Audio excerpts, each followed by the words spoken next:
Tengu. This creature is known as Tengu. Today, in this video, we're going to explore one of the most well-recognized and easy-to-identify figures for many people who live outside of Japan. This red-faced, long-nosed creature is known as Tengu. Tengu is considered to be both a yokai, which means spirit, as well as a kami, which means Shinto-God. They were believed to be powerful enough to cover the sun or moon during eclipses. The word Tengu originally came from the Chinese word Tiāngǒu, which means a celestial canine demon or celestial dog that came to Earth from space just like a shooting star.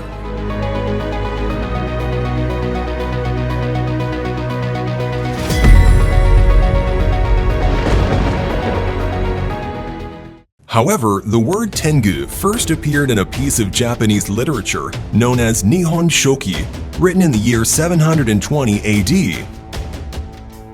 According to historical records, a Buddhist monk saw a huge shooting star in the shape of a celestial, dog-like creature.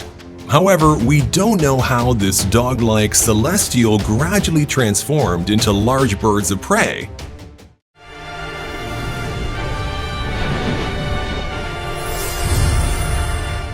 They looked exactly like a cross between a human, an eagle, and a raven, but over time, they evolved into bird-like men with a sharp beak, 2 hunting eyes, and a pair of beautiful but strong wings. Later, their beak evolved into an elongated nose, just like Pinocchio.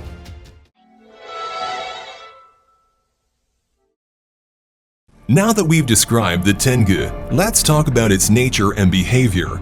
It is believed that in ancient times, the Tengus lived in groups or clans in mountain and forest regions.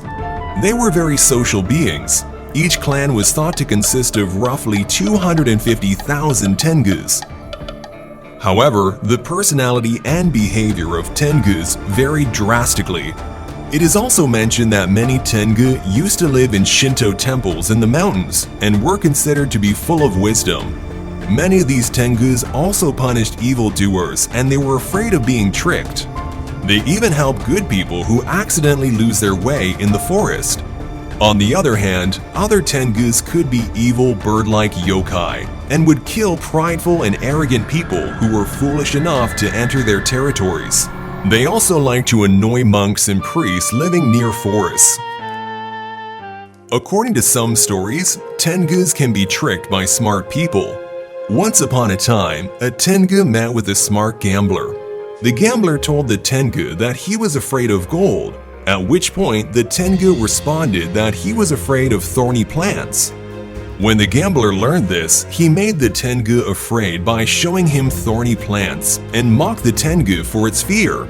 To take revenge on the gambler for this humiliation and mockery, the Tengu started to rain down gold coins. Of course, the gambler was not actually afraid of gold. In fact, he was grateful to Tengu for making him so rich.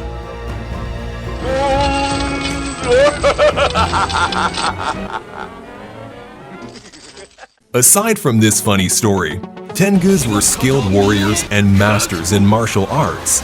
They were supposed to be much better swordsmen than the most skilled samurai alive. Historically, Tengu fought in a lot of battles alongside humans and taught swordsmanship to the samurais. They also possessed supernatural powers like flying in the air, creating strong winds that could destroy anything, and teleporting from one place to another,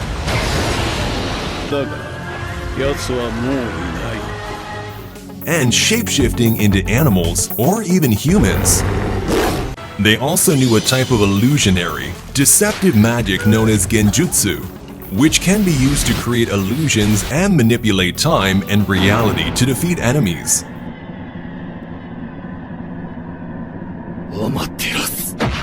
As a result, the Tengu were not a yokai you would really want to mess with.